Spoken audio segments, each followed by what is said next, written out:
Welcome back to another episode of BanG Yume Mita. So in the previous episode, we got the entire backstory on La girls, right? And why they disbanded, what happened with them, what Viola did. So we saw the entire master plan that Viola had laid out, right? She seems like very much a control freak, right? In a way, and she is manipulating everyone to a T right now. So especially Ritsu. Right, she is manipulating her. At the end of the episode, we saw Ritsu and Arale kind of run into each other, right? And Ritsu apologized and stuff like that. Obviously, Arale, it brought up a lot of bad memories for Arale, so she had a bit of an outburst as well. I don't think Ritsu felt too good about that whatsoever. So we'll see where it's gonna go. I like the fact, as I said in the previous episode, I do like the fact that Ritsu apologize the second that she ran into Arale. I think it's the correct thing to do, but it's going to be a tough one because those wounds seem to run pretty deep, so we'll see. We will see. So yeah, if you want to watch this, Uncut and Unblurred, as always, on my Patreon in the description, and let's go into BanG Yume Mita, episode 5.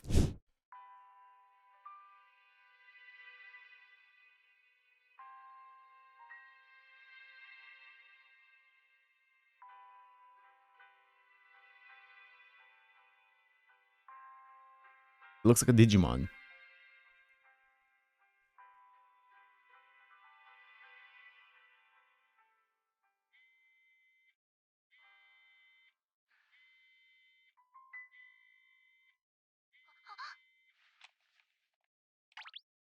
Phew.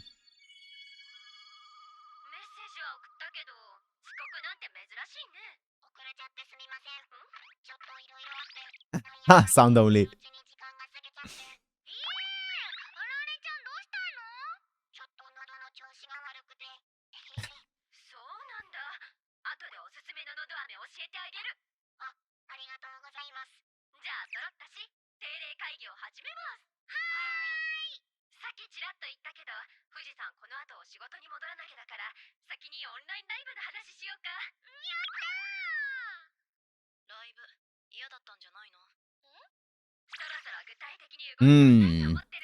Arale's quiet.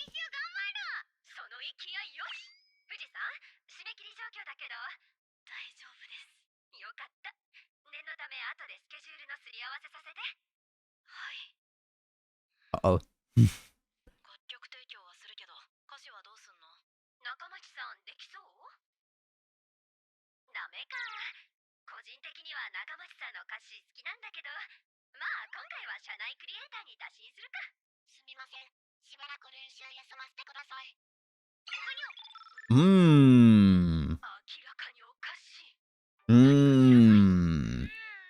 The entire meeting with Ritsu definitely shook her up, huh?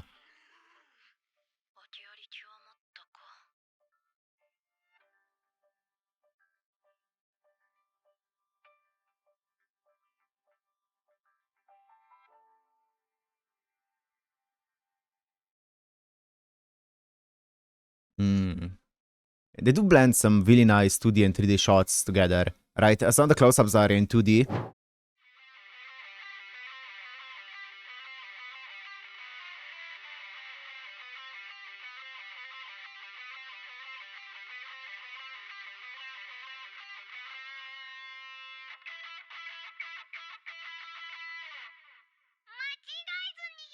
Nice! Big!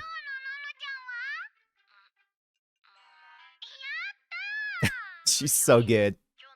She's so good. She's so hyper positive. I love it.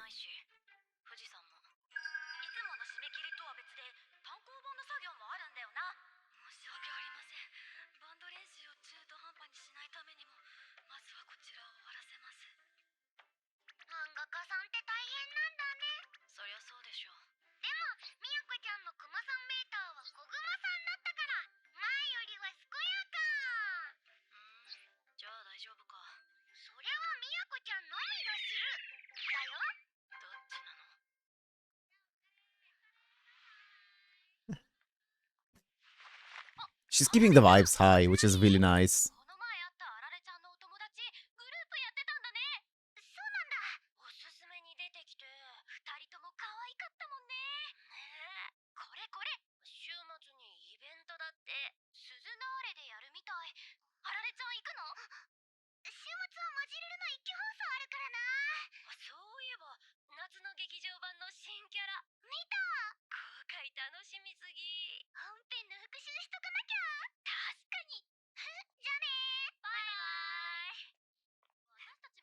Oh, nice. Okay. That was a nice exchange.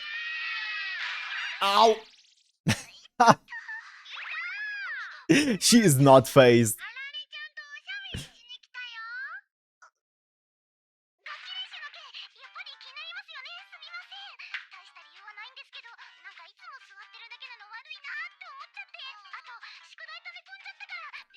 Instantly into excuses.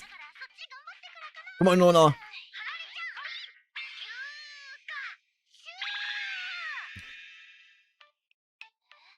She does not care about people staring.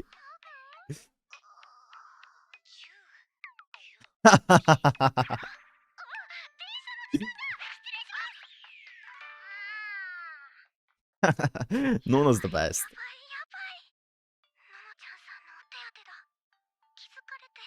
Mm-hmm.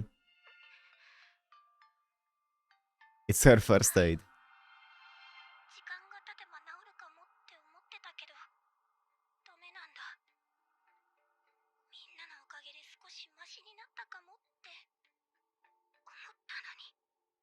That's a cool way to show it, right?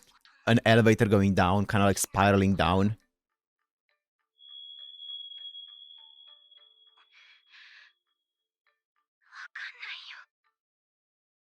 That was a cool scene.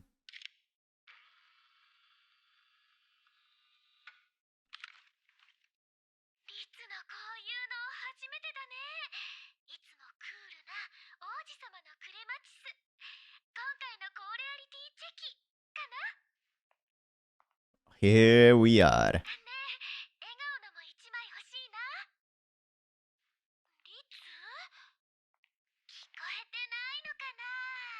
Yo.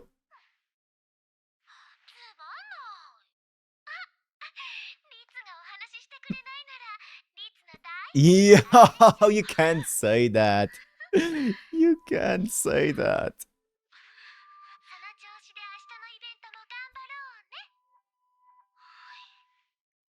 It's blackmail. That's crazy, man.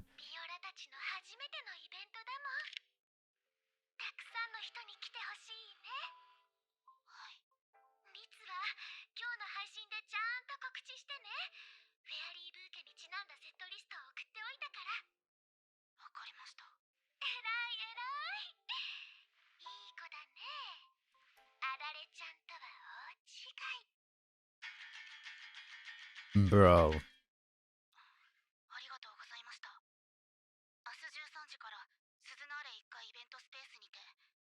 OBS.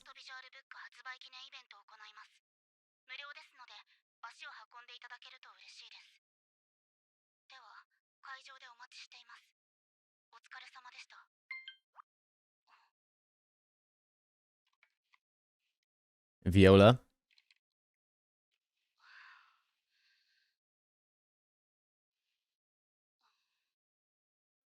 Did you end stream? Hopefully you end the stream.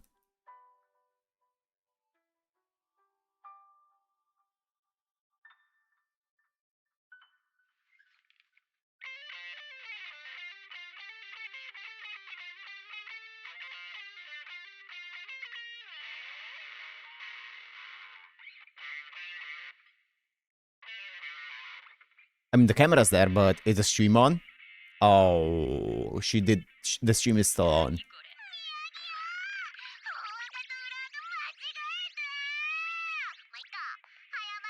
Oh my god.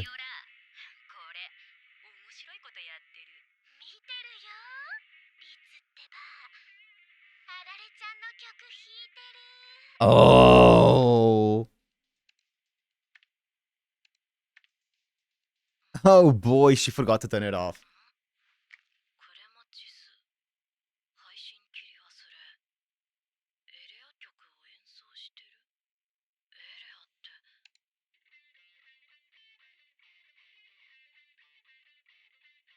$453 people in it, huh?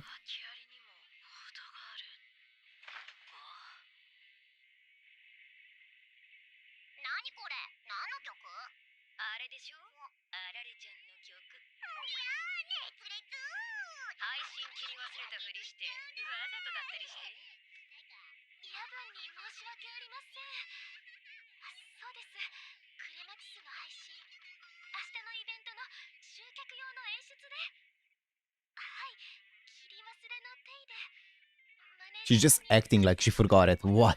Also, did that say 453 live viewers but 381 likes? What's that ratio?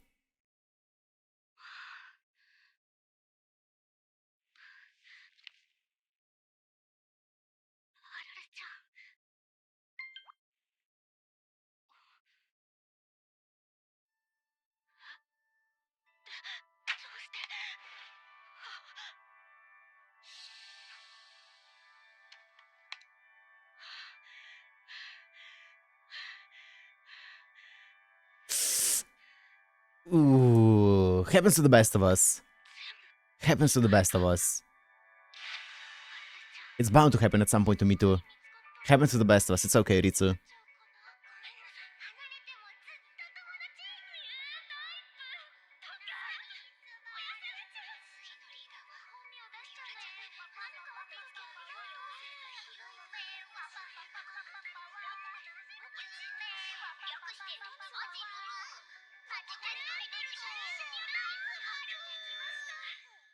She's going through it.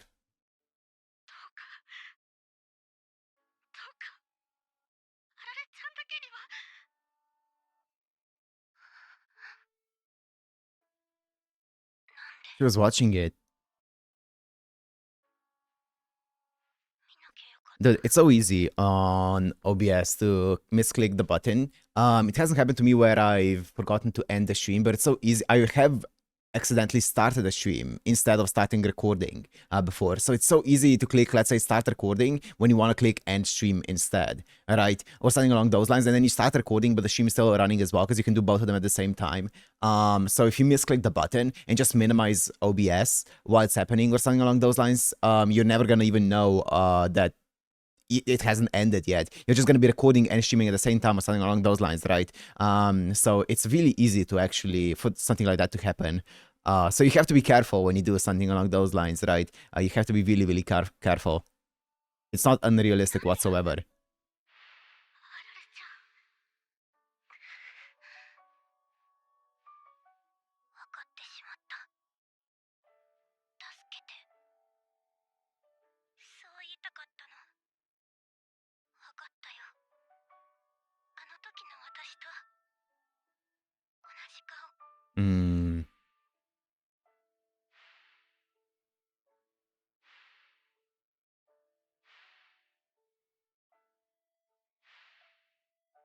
Ooh.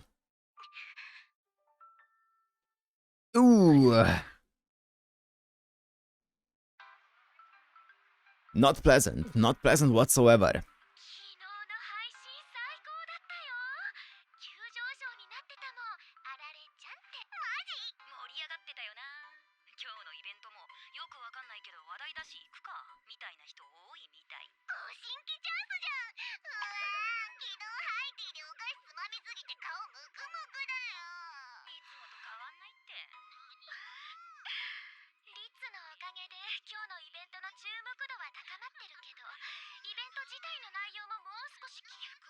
Oh no. They're gonna be expecting something here.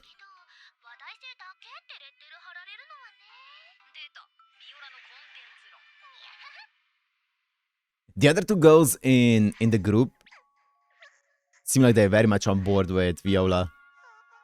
They're very content-minded.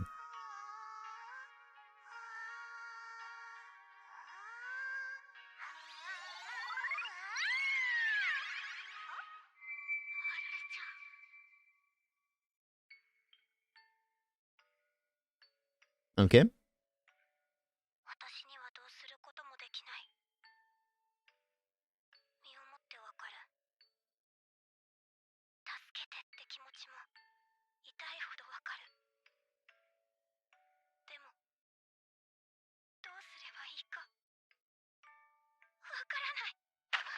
Oh.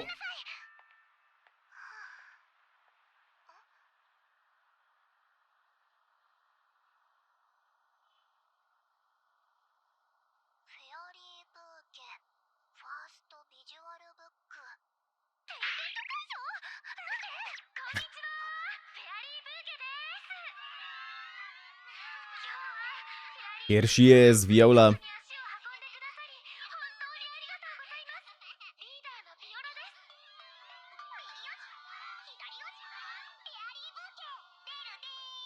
They're pretty damn big to be able to hold an event like this.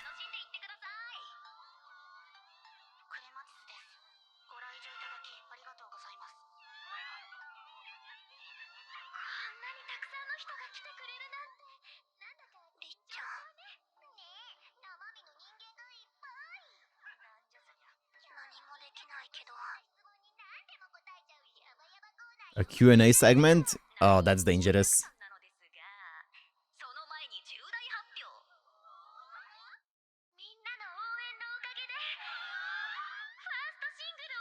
Oh, they don't even have a first single out yet. And they already have a big crowd. Oh. Ooh, I knew it. The second she's gonna notice her, she's gonna take the opportunity and seize it.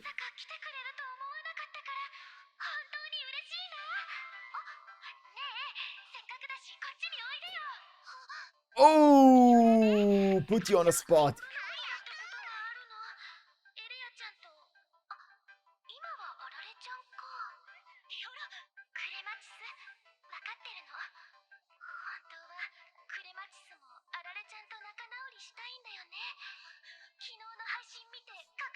Oh, this is so yikes. This is so yikes. This is so horrible from her.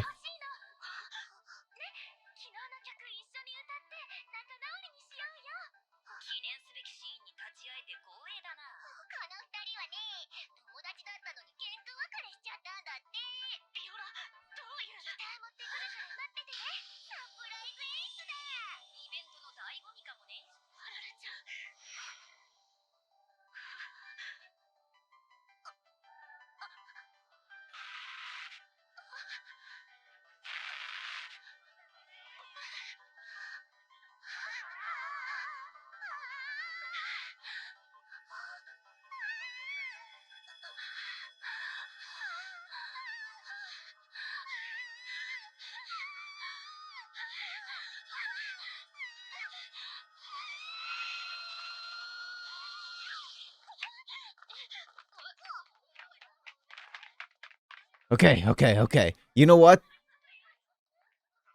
Yes. Yes. Yes, nice. Don't you dare spin this in your... to your benefit, you know? Okay. Don't... Yes, don't say anything on the stage where it can be used against you. In front of the cameras.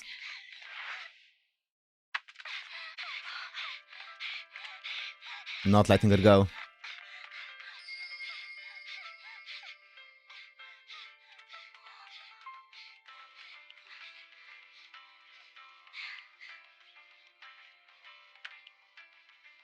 That's it. Take her away from there.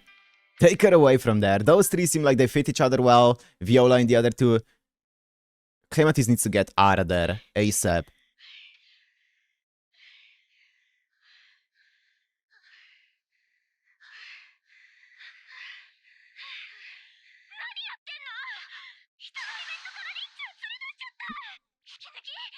I poached you.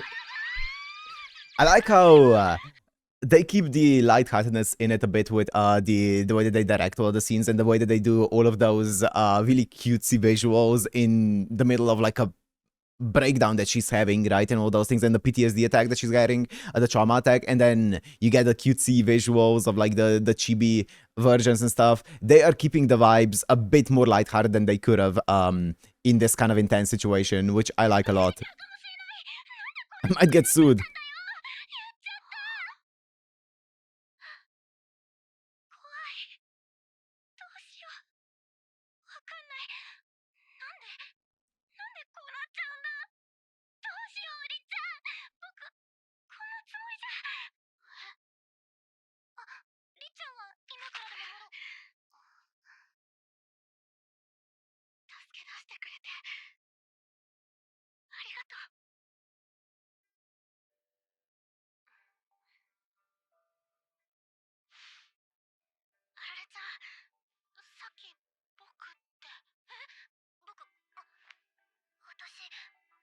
僕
Is that the end of the episode?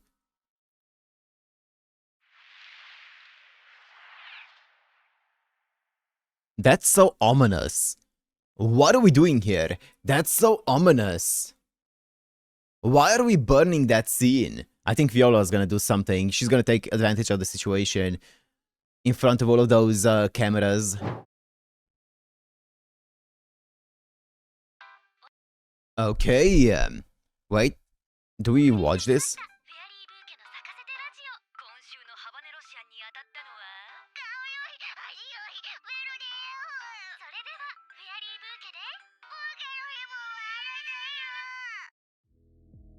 Okay.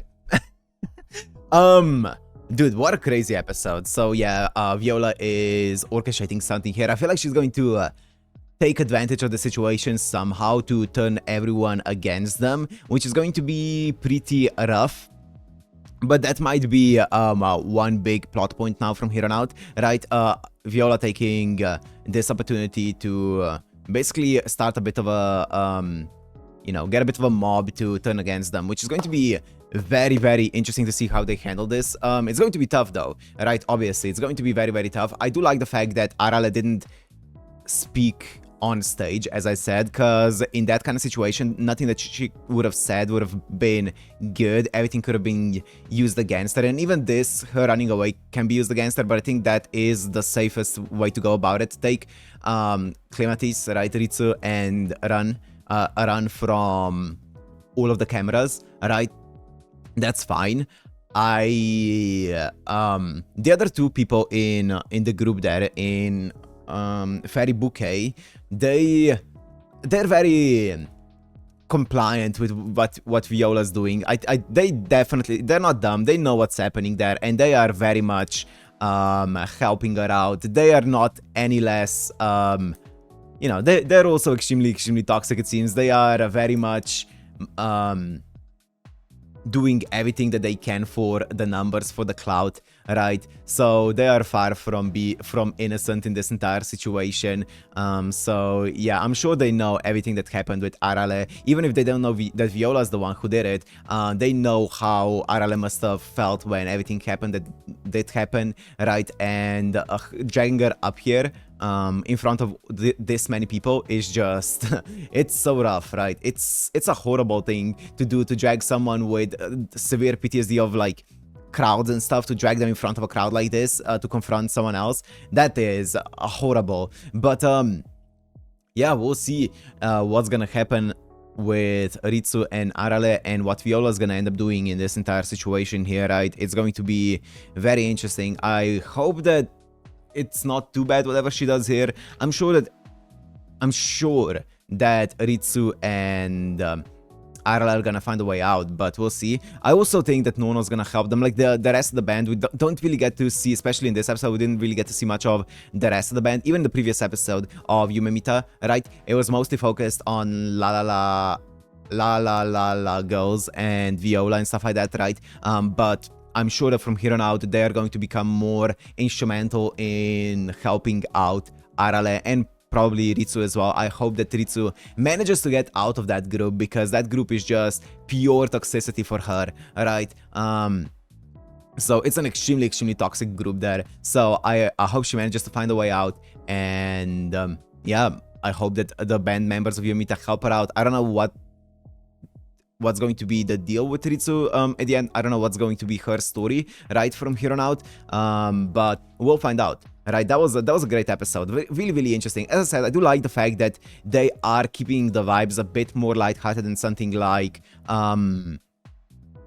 It's My Go and Ave Musica, right? And a lot of that is attributed to how they're doing the animation and the direction of the show here, right? With all the chibi models and stuff, as I said earlier. I think that's a really good way to lighten the mood a bit, even if some horrible and horrifying things are happening on screen, like really heavy stuff. So I think it's a good way to go about it. I really like the direction of it. I really like that scene earlier that we saw with the elevator, as I said, right? It's a good way to show someone's feelings, like, and mood and stuff dropping, right? And like spiraling down, is by showing her on an elevator and that elevator slowly dimming out and stuff. I think that's a really good way to show what her feelings and like what her inside of her head was like at that moment. So yeah, I love this director. As I said in, I think, like the first 3 episodes, the director is the same one that did Morphonication and Film Live and Film Live Second as well. So they are a fantastic director. I think it's a woman, if I'm not mistaken. Yeah, a fantastic director, and we're seeing that on full display here. It's really good. I'm really excited for the next episode. For now, I'm gonna end it here. Hope you guys enjoyed. If you did, make sure to like, comment, subscribe, and I'll see you in the next one. Peace.